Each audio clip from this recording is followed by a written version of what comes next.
Hey guys, Kevin here. I've got the Koda Resolutions grocery list pulled up here. I tried to keep it pretty simple. When you're going shopping, I would start with proteins. I have written out just a few examples just to get some ideas, and then, preferably going for free-range, grass-fed, organic, antibiotic-free, hormone-free, all that type of stuff. But we'll cover why that's important later and kind of some solutions to get around that if we don't want to spend the money to purchase some of those things.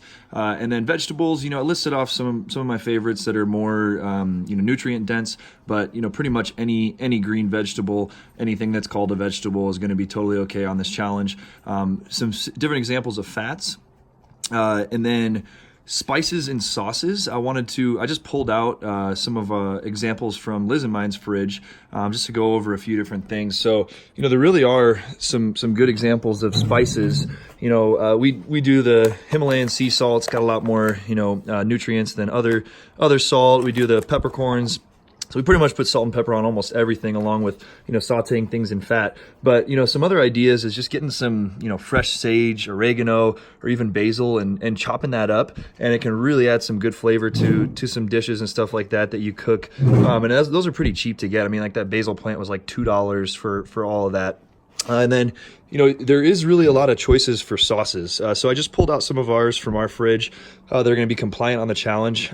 Things like, mustard actually is, paleo. But we want to definitely get some organic versions of some of these, like standard mustard and ketchup, sriracha sauce, balsamic, even Cholula. And then coconut aminos is going to be a great substitute for soy sauce. I even like how it tastes better than soy sauce. There are a lot of examples of, buffalo sauce or barbecue or anything like that of paleo versions. One of my favorite brands is this Primal Kitchen. It's a guy named Mark Sisson that actually wrote a bunch of books, and then he started his own company. And Liz and I buy a lot of these different sauces. I actually love how they taste. And then if you look at the ingredients, avocado oil, cage-free eggs, egg yolks, vinegar, sea salt, rosemary. All the ingredients are really, really good, and they can really, be pretty tasty, even with being compliant on this challenge.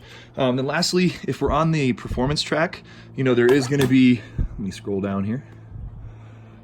There is going to be more carbs on the performance track.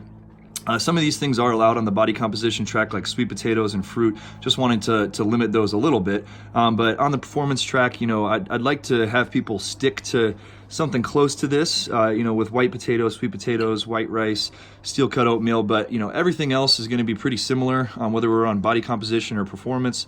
But on the performance track, maybe adding in a little bit of carbs. Thanks, guys.